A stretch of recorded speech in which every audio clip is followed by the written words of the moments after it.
한국하면 대부분 서울, 부산, 인천 등 번화한 도시들을 떠올리기 마련이다. 하지만 강원도의 험준한 산자락, 끝없이 펼쳐진 소나무 숲과 깎아지른 절벽 사이에 외딴 작은 마을 하나가 있었다. 겨울이면 길이 끊길 만큼 혹독한 환경이지만 그 마을에는 사람의 정이 깃든 따뜻한 이야기가 전해져 내려온다. 그 마을에 최진삼이라는 사내가 살고 있었다고 한다. 나이는 40을 조금 넘겼을까? 몸집은 건장하지만 얼굴엔 고단함이 묻어났고 세월에 비해 일찍 희끗희끗해진 머리칼이 눈에 띄었다. 최진삼은 마을 변두리, 소나무 숲기에 자리 잡은 작은 통나무 오두막에서 홀로 지냈다. 겨울이면 눈이 온 세상을 하얗게 뒤덮어 그의 오두막은 삭막한 풍경 속에 외따로이 놓였다. 낮에는 마을에서 수십 킬로미터 떨어진 수력발전소, 건설 현장에서 막노동을 하고 저녁이면 다시 산비탈을 올라 그 조그만 오두막으로 돌아온다. 아내도 자식도 없이. 그는 그렇게 20년 넘게 조용히 살아왔다. 누군가가 왜 이런 외진 곳에 사느냐고 물으면 그저 추위에 익숙해져서요 하고 무덤덤이 웃을 뿐이었다. 하지만 아무도 예상 못했던 어느 겨울의 사건이 그의 인생을 송두리째 바꿔놓았다. 그 모든 시작은 한밤중 내리는 폭설 속에서 들려온 미약한 울음소리였다. 그 해 겨울, 강원된 큰 눈보라가 몰아쳤다. 길은 마비되고 사람들은 식량을 비축하며 폭설을 피할 궁리를 했다. 그날 공사장도 일찍 끝나 모두가 서둘러 집으로 돌아가는 날이었다. 최진삼 역시 생계에 턱걸이할 만큼의 품삯을 받아들고 해가 질 무렵 마을 쪽으로 내려왔다. 산비탈을 오르는 길은 이미 무릎까지 쌓인 눈과 짙은 안개로 뒤덮여 있었다. 오두막으로 가려면 소나무 숲을 지나야 했는데 눈이 자꾸 다리를 붙잡듯 점점 깊어졌다. 살을 내는 칼바람의 땀과 찬 공기가 뒤섞여 마치 바늘로 얼굴을 찌르는 듯했다. 그는 중얼거리며 투덜거렸다. 오늘은 왜 이렇게 추운 거야? 그때 바람소리 사이로 어딘가에서 희미한 울음소리가 들렸다. 처음엔 지쳐서 생긴 환청이라고 생각했지만 울음은 점점 더 선명해졌다. 동물 울음도 바람소리도 아닌 것 같았다. 눈이 소복이 쌓인 어두운 숲속, 어렴풋이 작은 사각형 물체가 보였다. 얼핏 보면 버려진 나무 상자 같았다. 누가 뭘 버렸나? 그는 눈을 가늘게 뜨고 다가갔다. 가까이 가서 보니 그것은 나무 상자가 아니라 젖은 종이 상자였다. 빙판과 눈이 겹겹이 쌓인 상자 안에서 약한 울음소리가 새어나오고 있었다. 등골이 오싹해진 그는 상자의 뚜껑을 조심스레 열어보았다. 바로 그 순간 그의 심장이 멎을 듯 놀라고 말았다. 상자 안에는 갓 태어난 듯한 아기 2명이 몸을 붙이고 있었다. 아직 1달도 못 된 듯 보이는 남자아이와 여자아이가 눈을 감은 채 시퍼렇게 얼어가고 있었다. 찬바람이 한 번 더 세차게 불자 그의 헝클어진 머리칼이 흩날렸다. 두 아기는 미약하게 몸을 움찔거리며 울었지만 이미 힘이 다 빠진 듯 소리는 거의 나오지 않았다. 심장이 쿵쿵 뛰었고 그는 재빨리 얇은 니트 외투를 벗어 아기들의 작은 몸을 감쌌다. 내가 이 애들을 살리지 않으면 분명 얼어 죽고 말 거야. 다른 생각할 틈도 없이 그는 상자를 안은 채 깊은 눈을 헤치고 허둥지둥 오두막을 향해 뛰었다. 불과 1km 남짓한 거리지만 폭설 속에서는 백리길처럼 멀게 느껴졌다. 땀은 비 오듯 흘렀고 숨은 가쁘게 헐떡였다. 혹시 아기들이 더 위험해지진 않을까 마음이 조마조마했다. 30분쯤 사투를 벌인 끝에 그는 겨우 오두막에 도착했다. 그곳은 정말 초라한 집이었다. 판자를 이어 만든 벽과 낡은 함석 지붕 위에 비닐을 덧댄 것이 전부라 집이라 부르기도 민망할 정도였다. 안에는 삐걱거리는 침대 하나, 작디 작은 화로, 낡은 의자 몇 개, 그리고 건설 관련 책이 몇 권 꽂힌 조그만 책장이 있을 뿐이었다. 그는 문을 열자마자 활에 불을 피우고 젖은 외투를 벗어 던졌다. 시퍼렇게 어른 아기들의 얼굴을 보고 그가 제일 먼저 한 일은 이불을 꺼내 겹겹이 감싸는 것이었다. 문제는 그가 갓난아기를 키울 만한 준비가 전혀 없다는 점이었다.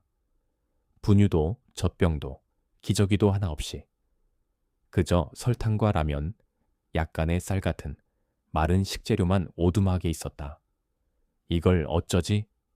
그는 머리를 쥐어뜯고 중얼거렸다. 산아래 마을에 보건소가 있다는 사실이 떠올랐지만 지금은 폭설로 길이 막혀 내려가기 어려웠다.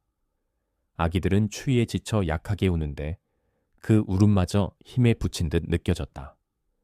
더는 방법이 없었던 그는 주전제 물을 데워 살짝 식힌 뒤 설탕을 약간 넣고 작은 숟가락에 떠서 아기들 입에 조금씩 넣어주었다.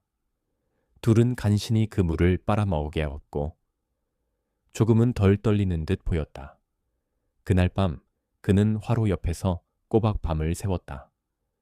틈틈이 아기들을 품에 끌어안고 자기 천이라도 나누어 주지 않으면 안 될 것 같았다.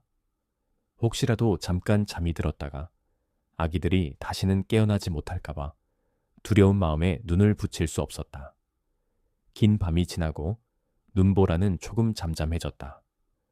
여전히 밖엔 눈이 수북했지만 바람이 잦아든 게 그나마 다행이었다. 그는 아기들을 꽁꽁 싸매어 안고 어떻게든 마을로 내려가기로 결심했다. 분유와 약, 의사 진료가 필요하니 늦으면 아기들이 위험해질까봐 발걸음을 재촉했다. 길은 여전히 눈으로 가득했고 곳곳에 쓰러진 나무가 지나가길 가로막았다. 어깨에 아기들을 둘러맨 그는 이를 악물고 1시간 만에 겨우 마을 보건소에 도착했다. 당직 간호사는 언눈길을 걸어온 최진삼과 두 아기를 보고 깜짝 놀랐다. 어쩌다가 신생아들이 저천직전이 되었어요? 그녀는 황급히 아이들을 안아 난방이 된 진료실로 뛰어가 의사를 불렀다. 의사가 아기들의 천을 재고 주사를 놓고 응급조치를 하는 동안 최진삼은 어젯밤 있었던 일을 간략히 설명했다. 이야기를 들은 사람들은 한밤중 산중턱에 아기들을 버렸다는 사실에 충격을 받았다. 그런 일을 들어본 적도 없다는 것이었다. 얼마 뒤 경찰과 복지 담당 공무원이 보건소로 찾아왔다. 이들은 연신 질문을 퍼부었다. 아기들과 어떤 관계입니까? 왜 산에서 발견했죠? 혹시 부모가 누군지 압니까? 그는 사실대로 대답했다. 저 혼자 삽니다. 이 아이들이 누군지도 몰라요.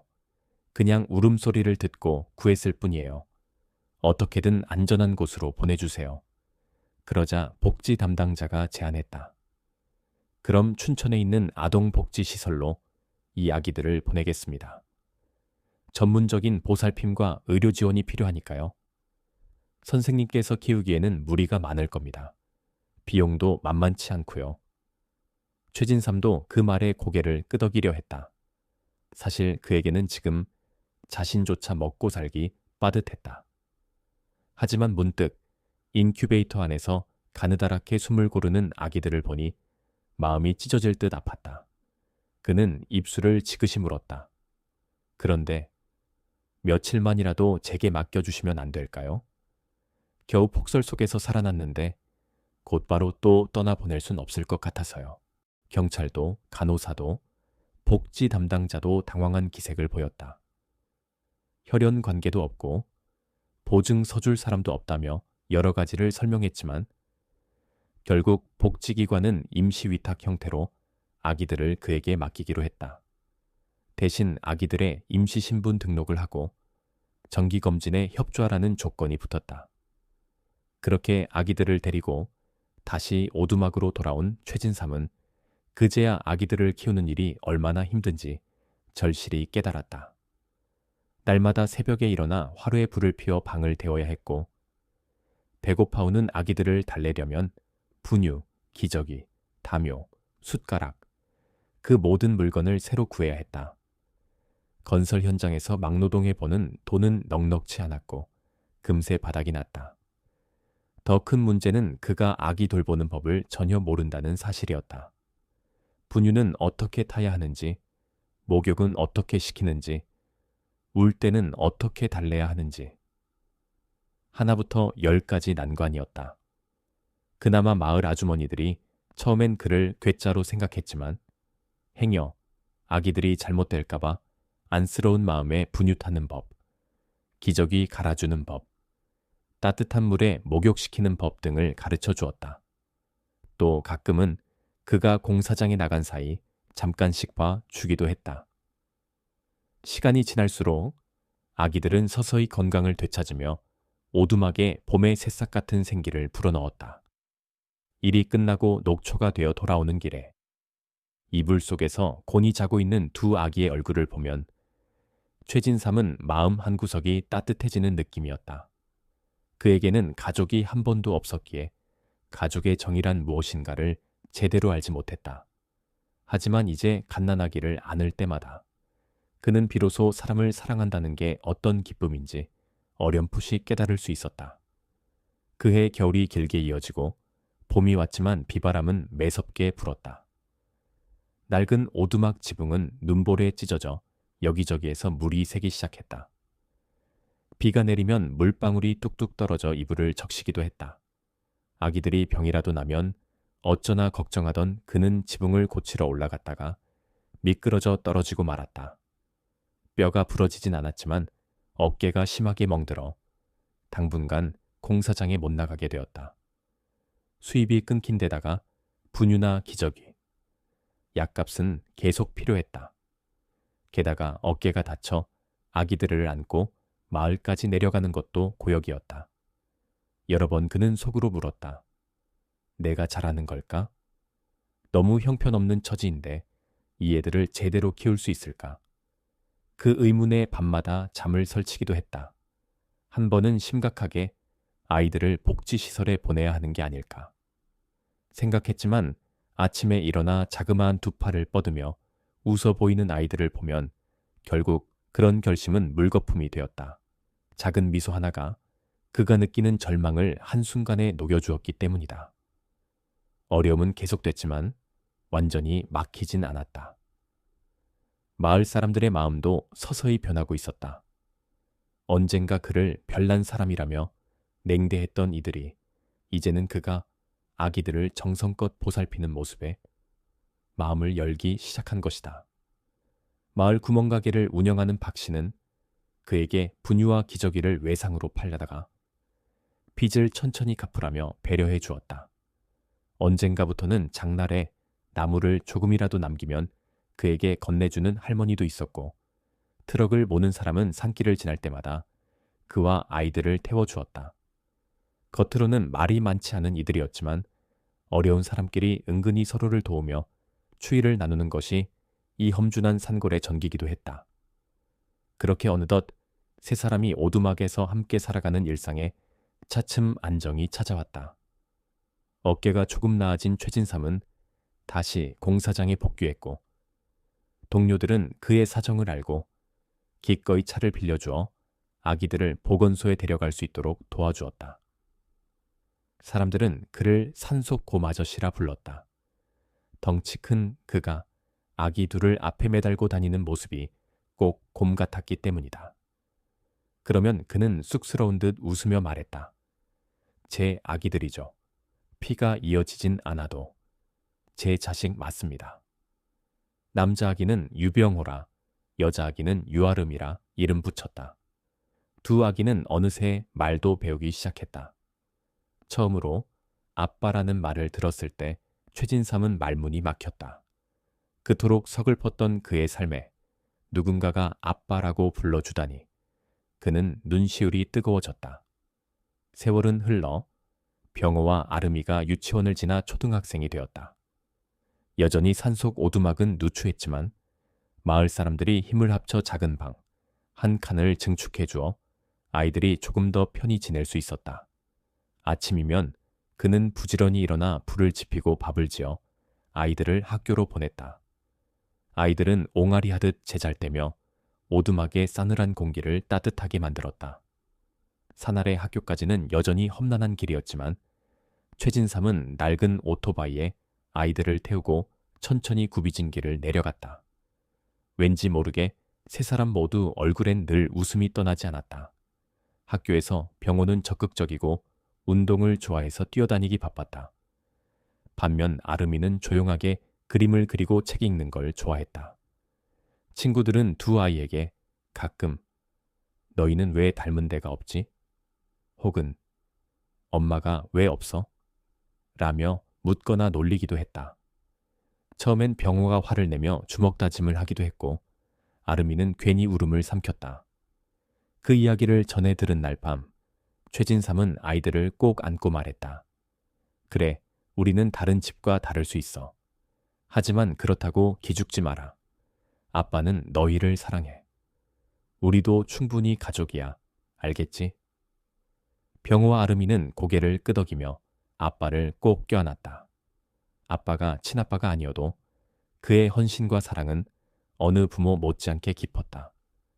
피를 나누지 않아도 충분히 한 가족이 될 수 있다는 걸 두 아이는 점차 깨달아갔다. 시간은 또 흘러 마침내 수력발전소 공사가 끝났다. 실직한 최진삼은 춘천 시내의 공사판에서 마기를 찾았다. 매일 새벽 4시에 일어나 산길을 달려야 하고 밤늦게서야 오두막으로 돌아왔다. 더욱 힘들어졌지만 오두막에 들어서면 병호가 밥을 푼다거나 아름이가 그림책을 펼치고 앉아있는 모습에 다시금 웃게 되었다. 이 아이들 때문에 내가 사는구나. 그는 그런 생각이 들었다. 그러나 무리한 노동으로 그의 몸은 서서히 한계를 드러냈다. 날이 굳으면 젊은 시절 다쳤던 어깨가 쑤시고 몇 번은 현장에서 쓰러져 무릎을 꿰매기도 했다. 그 사이 병호와 아름이는 점점 자라 중학생이 되었다. 병호는 공부보다는 스포츠에 재능이 있어 농구나 축구만 보면 환하게 웃었다. 아름이는 그림 실력이 뛰어나 선생님으로부터 예술고등학교를 권유받았다. 하지만 둘이 하고 싶은 활동이 늘어날수록 돈이 더 필요했다. 체육부 활동 비용, 미술 재료비 등은 막노동으로 간신히 생활비를 버는 그에게는 큰 부담이었다. 아이들의 꿈을 포기시키고 싶지 않았던 그는 밤에는 의류공장 야간 근무를 하기로 마음먹었다. 낮에는 공사장, 밤에는 공장, 하루에 3에서 4시간밖에 못 자도 그는 아이들의 꿈을 위해 버텼다. 저 아이들에게만은 마음껏 꿈꿀 수 있는 기회를 주고 싶다. 그는 하루하루 곤두박질치는 체력을 참아가며 아이들의 머리를 쓰다듬었다. 그리고 마침내 병호는 서울의 체육교육 관련 대학에, 아름이는 춘천의 예술대학에 각각 합격했다. 합격 통지서를 받고 둘은 기쁨에 겨워 눈물을 쏟았다. 최진삼은 말없이 오두막 밖에 나와 밤하늘을 바라보며 담배 한 모금을 내쉬었다. 어느덧 눈가에 뜨거운 것이 흘러내렸다. 이제 아이들에게도 좀 더 나은 길이 열렸구나. 하지만 감격도 잠시, 과로가 쌓였던 그에게 큰 병이 찾아왔다. 심한 폐렴과 왼쪽 어깨 관절 손상으로 춘천병원에 입원하게 된 것이다. 숨 쉬기도 어려워 기침만 해도 가슴이 찢어지게 아팠다. 의사는 무리한 노동은 이제 그만두셔야 합니다. 안 그러면 더 위험해질 수 있어요. 라고 경고했다. 병호와 아름이는 대학생이 되었지만 아빠가 병원에 입원했다는 소식에 바로 내려와 그를 붙들고 울었다. 아빠, 제발 이제는 몸 좀 아끼세요. 저희가 아르바이트도 할 수 있고 저희도 견딜 수 있어요. 맞아요. 저도 카페나 가게에서 일러스트 작업할 수 있어요. 아빠, 걱정 말고 쉬세요. 언제나 자신에게 기대기만 하던 아이들이 어느새 훌쩍 자라 이제는 그를 걱정하고 돌보겠다고 한다. 그는 그 말에 씁쓸하면서도 마음 한편이 뜨거워짐을 느꼈다. 몇 달 뒤 다행히 회복되어 퇴원했지만 폐렴 후유증과 어깨 통증 탓에 산을 오르내리는 것도 예전 같지 않았다. 의사는 그에게 너무 춥고 습한 곳은 피하세요라고 당부했지만 그는 익숙한 오두막으로 돌아갔다. 그곳이 곧 그의 삶의 터전이고 오랜 보금자리였기 때문이었다. 그러던 어느 겨울날 다시 한번 눈이 강원도 산들을 새하얗게 뒤덮었다. 이번에는 병호와 아름이가 며칠간 학교를 빠지고 내려왔다. 중요한 일이 있으니 함께 가자며 아빠를 산 밑으로 데려갔다. 그가 의아해하며 따라 나서자 아이들은 마을에서 조금 더 북쪽으로 올라가는 샛길로 그를 이끌었다. 살짝 올라가 보니 펼쳐진 계곡이 한눈에 내려다 보이는 언덕에 새하얀 집 한 채가 지어져 있었다. 시커먼 함석 지붕이나 낡은 판자 대신 깔끔한 검은 기와와 하얀 벽, 표면을 잘 다듬은 소나무로 만든 툇마루가 인상적이었다. 문 위에는 가족이라는 두 글자가 새겨진 나무, 팻말이 걸려 있었다.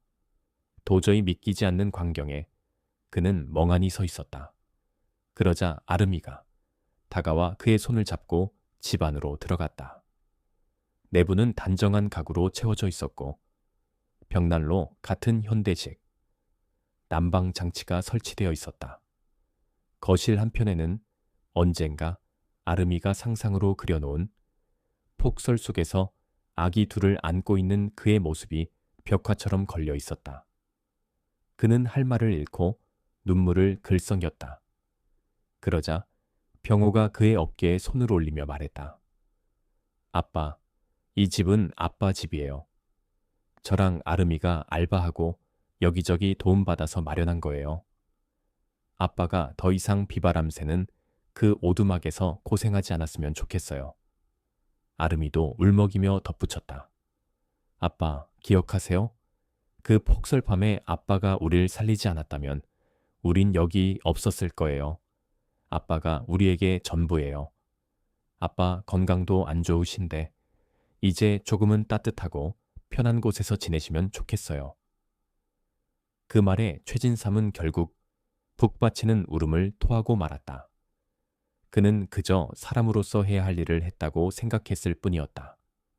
버려진 갓난아기를 살리는 건 너무도 당연한 일이라고 여겼다. 하지만 그 작은 선행이 되돌아와 이처럼 큰 보답이 될 줄은 꿈에도 몰랐다. 잠시 후 병호가 그를 데리고 툇마루로 나갔다. 눈 덮인 계곡이 언뜻언뜻 반짝이고 있었지만 햇살도 눈부셨다. 아빠, 보세요. 눈이 쌓였어도 해는 잘 비추잖아요. 그러니까 더 이상 걱정 마세요. 이제 저희가 아빠를 지켜드릴게요. 그날 밤 눈송이가 창밖을 가득 메워도 세 사람은 따뜻한 식탁에 둘러앉아 웃음소리를 나누었다. 아름이는 미역국을 끓이고 병호는 고기를 굽는 등 분주했다. 더 이상 바람이 새어들어 우웅하고 울지도 않았고 대신 벽난로의 장작불이 포근한 소리를 내며 집안을 데웠다. 가슴속이 벅차오른 최진삼은 삭막했던 자신의 삶이 이토록 바뀌리라곤 상상도 못했다.